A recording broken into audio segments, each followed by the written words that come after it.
Library of the World's Best Mystery and Detective Stories, Volume 4, by Julian Hawthorne, Editor.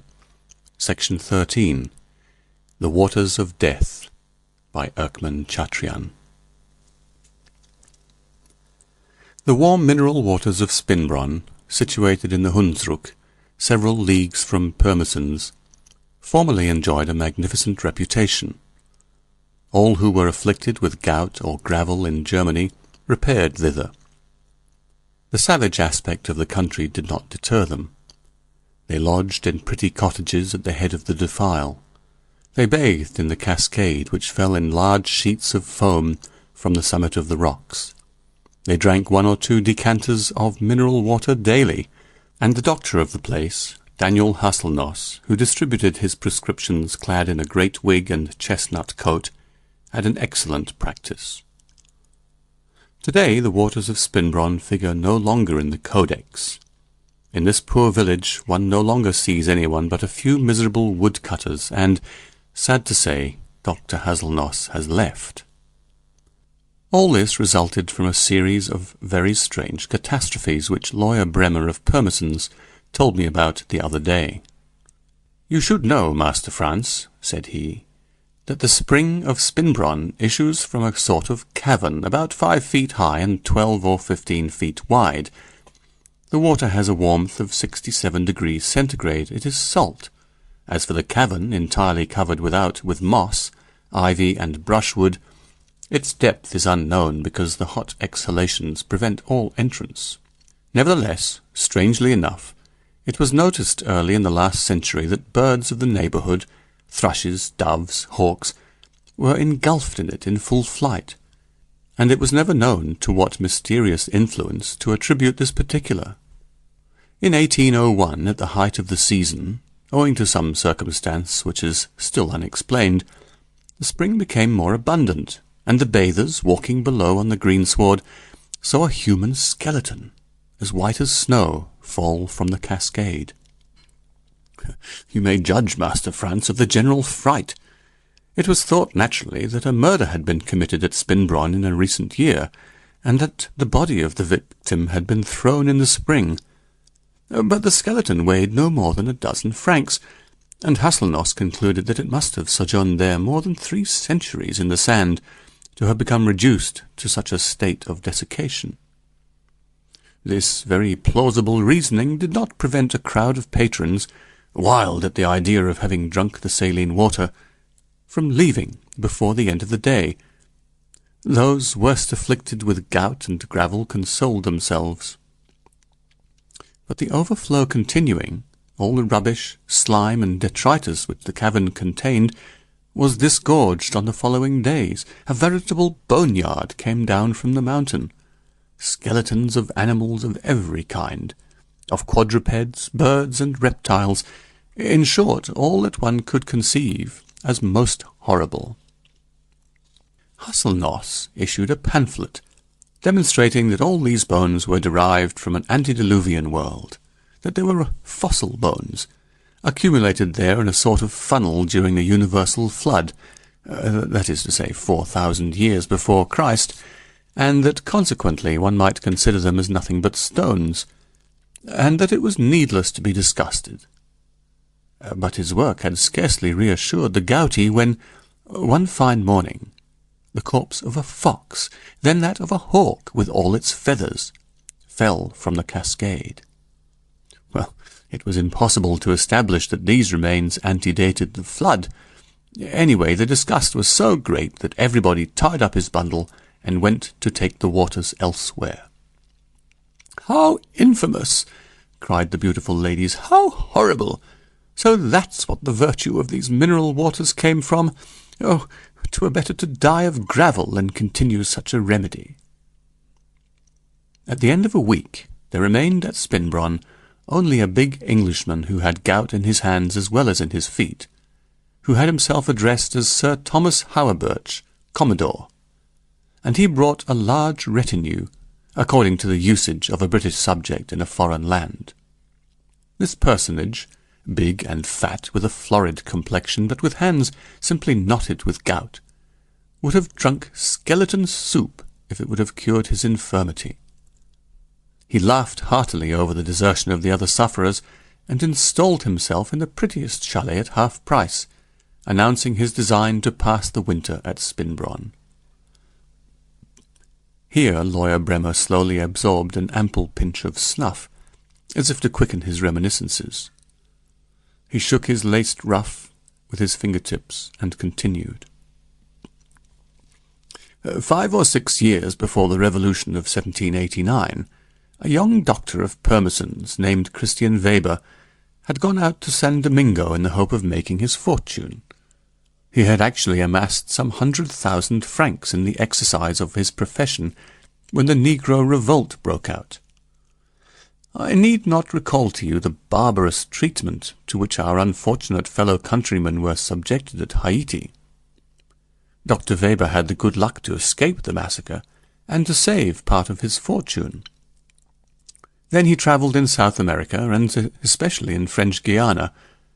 In 1801 he returned to Pirmesens and established himself at Spinnbrun, where Dr. Hasselnoss made over his house and defunct practice. Christian Weber brought with him an old negress called Agatha, a frightful creature, with a flat nose and lips as large as your fist, and her head tied up in 3 bandanas of razor-edged colours. This poor old woman adored red. She had earrings which hung down to her shoulders, and the mountaineers of Hunsrück came from 6 leagues around to stare at her. As for Dr. Weber, he was a tall, lean man, invariably dressed in a sky-blue coat with codfish tails and deerskin breeches. He wore a hat of flexible straw and boots with bright yellow tops, on the front of which hung 2 silver tassels. He talked little. His laugh was like a nervous attack, and his grey eyes, usually calm and meditative, shone with singular brilliance at the least sign of contradiction. Every morning he fetched a turn round about the mountain, letting his horse ramble at a venture, whistling for ever the same tune, some negro melody or other. Lastly, this rum chap had brought from Haiti a lot of bandboxes filled with queer insects, some black and reddish-brown, big as eggs, others little and shimmering like sparks. He seemed to set greater store by them than by his patients, and from time to time, on coming back from his rides, he brought a quantity of butterflies pinned to his hat brim. Scarcely was he settled in Hasselnoss's vast house when he peopled the backyard with outlandish birds, Barbary geese with scarlet cheeks, guinea hens, and a white peacock which perched habitually on the garden wall, and which divided with the negress the admiration of the mountaineers. If I enter into these details, Master Franz, it's because they recall my early youth. Dr. Christian found himself to be at the same time my cousin and my tutor, and as early as on his return to Germany he had come to take me and install me in his house at Spinnbrun. The black Agatha at first sight inspired me with some fright, and I only got seasoned to that fantastic visage with considerable difficulty. But she was such a good woman.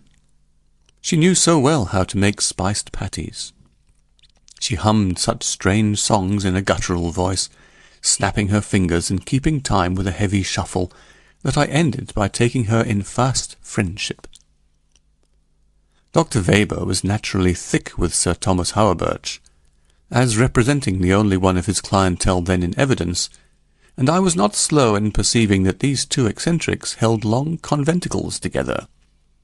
They conversed on mysterious matters, on the transmission of fluids, and indulged in certain odd signs which one or the other had picked up in his voyages, Sir Thomas in the Orient, and my tutor in America. This puzzled me greatly. As children will, I was always lying in wait for what they seemed to want to conceal from me, but despairing in the end of discovering anything, I took the course of questioning Agatha. And the poor old woman, after making me promise to say nothing about it, admitted that my tutor was a sorcerer. For the rest, Dr. Weber exercised a singular influence over the mind of this negress, and this woman, habitually so gay and forever ready to be amused by nothing, trembled like a leaf when her master's grey eyes chanced to alight on her. All this, Master Franz, seems to have no bearing on the springs of Spinnbrun. But wait, you shall see by what a singular concourse of circumstances my story is connected with it. I told you that birds darted into the cavern, and even other and larger creatures. After the final departure of the patrons, some of the old inhabitants of the village recalled that a young girl named Louise Muller, who lived with her infirm old grandmother in a cottage on the pitch of the slope, had suddenly disappeared 100 years before. She had gone out to look for herbs in the forest, and there had never been any more news of her afterwards, except that 3 or 4 days later, some woodcutters who were descending the mountain had found her sickle and her apron a few steps from the cavern. From that moment, it was evident to everyone that the skeleton which had fallen from the cascade, on the subject of which Husselnoss had turned such fine phrases, was no other than that of Louise Muller. The poor girl had doubtless been drawn into the gulf by the mysterious influence which almost daily overcame weaker beings. What could this influence be? None knew. But the inhabitants of Spinnbrun, superstitious like all mountaineers, maintained that the devil lived in the cavern, and a terror spread in the whole region. Now one afternoon in the middle of the month of July 1802, my cousin undertook a new classification of the insects in his bandboxes. He had secured several rather curious ones the preceding afternoon. I was with him, holding the lighted candle with one hand, and with the other a needle which I heated red-hot. Sir Thomas, seated, his chair tipped back against the sill of a window, his feet on a stool, watched us work, and smoked his cigar with a dreamy air. I stood in with Sir Thomas Hauerbirch, and I accompanied him every day to the woods in his carriage. He enjoyed hearing me chatter in English, and wished to make of me, as he said, a thorough gentleman. The butterflies labelled, Dr. Weber at last opened the box of the largest insects, and said, "Yesterday I secured a magnificent hornbeetle, the great Lucanus cervus of the oaks of the Hartz. It has this peculiarity. The right claw divides in 5 branches. It's a rare specimen." At the same time I offered him the needle, and as he pierced the insect before fixing it on the cork, Sir Thomas, until then impassive, got up, and, drawing near a bandbox, he began to examine the spider-crab of Guiana with a feeling of horror which was strikingly portrayed on his fat vermilion face. "That is certainly," he cried, "the most frightful work of the creation. The mere sight of it makes me shudder." In truth, a sudden pallor overspread his face. "Bah," said my tutor, "all that is only the prejudice from childhood. One hears his nurse cry out, one is afraid, and the impression sticks. But if you should consider the spider with a strong microscope, you would be astonished at the finish of his members, at their admirable arrangement, and even at their elegance." "It disgusts me," interrupted the Commodore brusquely. "Pooh!" It had turned over in his fingers. "Oh, I don't know why," he declared. "Spiders have always frozen my blood." Dr. Weber began to laugh, and I, who shared the feelings of Sir Thomas, exclaimed, "Yes, cousin, you ought to take this villainous beast out of the box. It is disgusting. It spoils all the rest." "Little chump," he said, his eyes sparkling. "What makes you look at it? If you don't like it, go take yourself off somewhere." Evidently he had taken offence, and Sir Thomas, who was then before the window contemplating the mountain, turned suddenly, took me by the hand, and said to me in a manner full of good-will, "Your tutor, Franz, sets great store by his spider. We like the trees better, the verdure. Come, let's go for a walk." "Yes, go," cried the doctor, "and come back for supper at 6 o'clock. Then, raising his voice, "No hard feelings, Sir Howard Birch." The Commodore replied laughingly, and we got into the carriage, which was always waiting in front of the door of the house. Sir Thomas wanted to drive himself, and dismissed his servant. He made me sit beside him on the same seat, and we started off for Rothalps. While the carriage was slowly ascending the sandy path, an invincible sadness possessed itself of my spirit. Sir Thomas, on his part, was grave. He perceived my sadness, and said, "You don't like spiders, Franz." "Nor do I either. But thank heaven there aren't any dangerous ones in this country. The spider crab which your tutor has in his box comes from French Guiana. It inhabits the great swampy forests filled with warm vapours, with scalding exhalations. This temperature is necessary to its life. Its web, or rather its vast snare, envelops an entire thicket. In it takes birds as our spiders take flies. But drive these disgusting images from your mind, and drink a swallow of my old Burgundy." Then, turning, he raised the cover of the rear seat, and drew from the straw a sort of gourd, from which he poured me a full bumper in a leather goblet. When I had drunk, all my good humour returned, and I began to laugh at my fright. The carriage was drawn by a little Ardennes horse, thin and nervous as a goat, which clambered up the nearly perpendicular path. Thousands of insects hummed in the bushes. At our right, at 100 paces or more, the sombre outskirts of the Rothalp forests extended below us, the profound shades of which, choked with briars and foul brush, showed here and there an opening filled with light.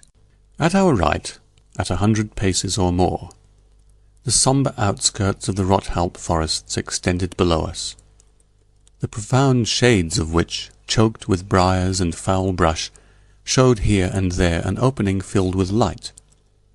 On our left tumbled the stream of Spinnbrun, and the more we climbed, the more did its silvered sheets, floating in the abyss, grow tinged with azure, and redouble their sound of cymbals.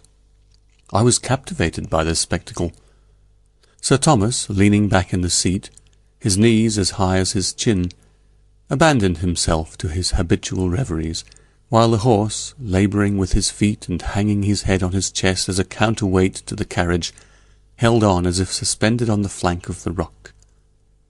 Soon, however, we reached a pitch less steep, the haunt of the roebuck, surrounded by tremulous shadows. I always lost my head, and my eyes too, in an immense perspective. At the apparition of the shadows I turned my head and saw the cavern of Spinnbrun close at hand. The encompassing mists were a magnificent green, and the stream, which before falling extends over a bed of black sand and pebbles, was so clear that one would have thought it frozen if pale vapours did not follow its surface. The horse had just stopped of its own accord to breathe. Sir Thomas, rising, cast his eye over the countryside. "How calm everything is," said he.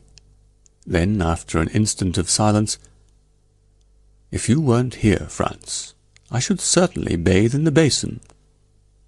"But, Commodore," said I, "why not bathe? I would do well to stroll around in the neighbourhood. On the next hill is a great glade filled with wild strawberries. I'll go and pick some. I'll be back in an hour." "Ha! I should like to, Franz. It's a good idea. Dr. Weber contends that I drink too much Burgundy. It's necessary to offset wine with mineral water. This little bed of sand pleases me." Then, having set both feet on the ground, he hitched the horse to the trunk of a little birch, and waved his hand as if to say, "You may go." I saw him sit down on the moss and draw off his boots. As I moved away, he turned and called out, "In an hour, Franz." They were his last words. An hour later I returned to the spring. The horse, the carriage, and the clothes of Sir Thomas alone met my eyes. The sun was setting. The shadows were getting long. not a bird's song under the foliage, not the hum of an insect in the tall grass. A silence like death looked down on this solitude. The silence frightened me. I climbed up on the rock which overlooks the cavern. I looked to the right and to the left. Nobody. I called. No answer. The sound of my voice, repeated by the echoes, filled me with fear. Night settled down slowly. A vague sense of horror oppressed me.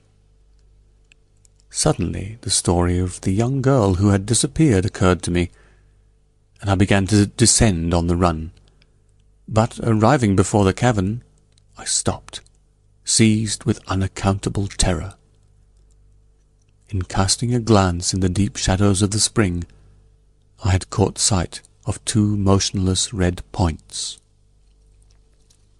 Then I saw long lines wavering in a strange manner in the midst of the darkness, and that at a depth where no human eye had ever penetrated. Fear lent my sight and all my senses an unheard-of subtlety of perception. For several seconds I heard very distinctly the evening plaint of a cricket down at the edge of the wood, a dog barking far away, very far in the valley. Then my heart, compressed for an instant by emotion, began to beat furiously, and I no longer heard anything. Then, uttering a horrible cry, I fled, abandoning the horse, the carriage. In less than 20 minutes, bounding over the rocks and brush, I reached the threshold of our house and cried in a stifled voice, "Run! Run! Sir Howard Birch is dead! Sir Howard Birch is in the cavern!" After these words, spoken in the presence of my tutor, of the old woman Agatha, and of 2 or 3 people invited in that evening by the doctor, I fainted. I have learned since that during a whole hour I raved deliriously. The whole village had gone in search of the Commodore. Christian Weber hurried them off. At 10 o'clock in the evening all the crowd came back, bringing the carriage, and in the carriage the clothes of Sir Howard Birch. They had discovered nothing. It was impossible to take 10 steps in the cavern without being suffocated. During their absence, Agatha and I waited, sitting in the chimney corner, I howling incoherent words of terror, she with hands crossed on her knees, eyes wide open, going from time to time to the window to see what was taking place, for from the foot of the mountain one could see torches flitting in the woods, one could hear hoarse voices, in the distance, calling to each other in the night. At the approach of her master, Agatha began to tremble. The doctor entered brusquely, pale, his lips compressed, despair written on his face. A score of woodcutters followed him tumultuously, in great felt hats with wide brims, swarthy-visaged, shaking the ash from their torches. Scarcely was he in the hall when my tutor's glittering eyes seemed to look for something. He caught sight of the negress, and without a word having passed between them, the poor woman began to cry. "No, no, I don't want to." "And I wish it," replied the doctor in a hard tone. One would have said that the negress had been seized by an invincible power. She shuddered from head to foot, and Christian Weber showing her a bench, she sat down with a corpse-like stiffness. All the bystanders, witnesses of this shocking spectacle, good folk with primitive and crude manners but full of pious sentiments, made the sign of the cross, and I, who knew not then, even by name, of the terrible magnetic power of the will, began to tremble, believing that Agatha was dead. Christian Weber approached the negress, and making a rapid pass over her forehead, "Are you there?" said he. "Yes, master." "Sir Thomas Howard Birch?" At these words she shuddered again. "Do you see him?" "Yes, yes," she gasped in a strangling voice. "I see him." "Where is he?" "Up there, in the back of the cavern. Dead." "Dead? said the doctor. "How?" "The spider. Oh, the spider crab. Oh!" "Control your agitation," said the doctor, who was quite pale. "Tell us plainly." "The spider crab holds him by the throat. He is there, at the back, under the rock, wound round by webs. Ah!" Christian Weber cast a cold glance towards his assistants, who, crowding around, with their eyes sticking out of their heads, were listening intently, and I heard him murmur, "It's horrible. Horrible." Then he resumed, "You see him?" "I see him." "And the spider, is it big?" "Oh, master, never have I seen such a large one. Not even on the banks of the Mukaris, nor in the lowlands of Konanama. It is as large as my head." There was a long silence. All the assistants looked at each other, their faces livid, their hair standing up. Christian Weber alone seemed calm. Having passed his hand several times over the negress's forehead, he continued, "Agatha, tell us how death befell Sir Howard Birch." "He was bathing in the basin of the spring. The spider saw him from behind, with his bare back. It was hungry. It had fasted for a long time. It saw him with his arms on the water. Suddenly it came out like a flash and placed its fangs around the Commodore's neck, and he cried out, 'Oh, my God!' It stung and fled. Sir Howard Birch sank down in the water and died. Then the spider returned and surrounded him with its web, and he floated gently back to the cavern. It drew in on the web. Now he is all black." The doctor, turning to me, who no longer felt the shock, asked, "Is it true, France, that the Commodore went bathing?" "Yes, cousin Christian." "At what time?" "At 4 o'clock. At 4 o'clock it was very warm, wasn't it?" "Oh, yes." "It's certainly so," said he, striking his forehead. "The monster could come out without fear." He pronounced a few unintelligible words, and then, looking towards the mountaineers, "My friends," he cried, "that is where this mass of debris came from, of skeletons which spread terror among the bathers. That is what has ruined you all. It is the spider crab. It is there, hidden in its web, awaiting its prey in the back of the cavern. Who can tell the number of its victims?" And full of fury he led the way, shouting, "Faggots! Faggots!" The woodcutters followed him, vociferating. 10 minutes later, 2 large wagons laden with faggots were slowly mounting the slope. A long file of woodcutters, their backs bent double, followed, enveloped in the sombre night. My tutor and I walked ahead, leading the horses by their bridles, and the melancholy moon vaguely lighted this funereal march. From time to time the wheels grated. Then the carts, raised by the irregularities of the rocky road, fell again in the track with a heavy jolt. As we drew near the cavern, on the playground of the roebucks, our cortege halted. The torches were lit, and the crowd advanced towards the gulf.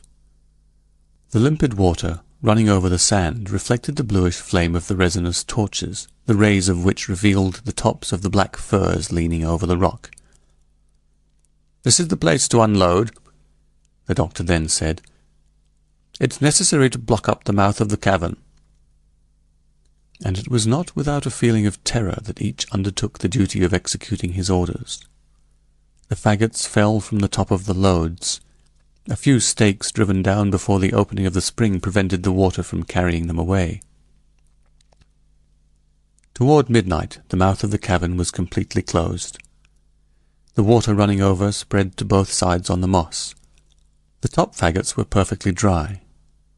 Then Dr. Weber, supplying himself with a torch, himself lit the fire.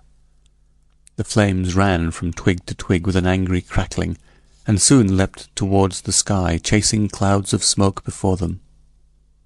It was a strange and savage spectacle, the great pile with trembling shadows lit up in this way.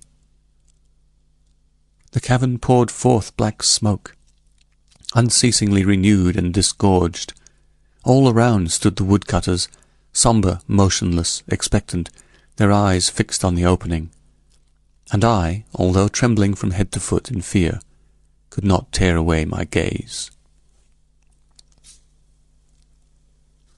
It was a good quarter of an hour that we waited, and Dr. Weber was beginning to grow impatient, when a black object, with long hooked claws, appeared suddenly in the shadow, and precipitated itself toward the opening. A cry resounded about the pyre.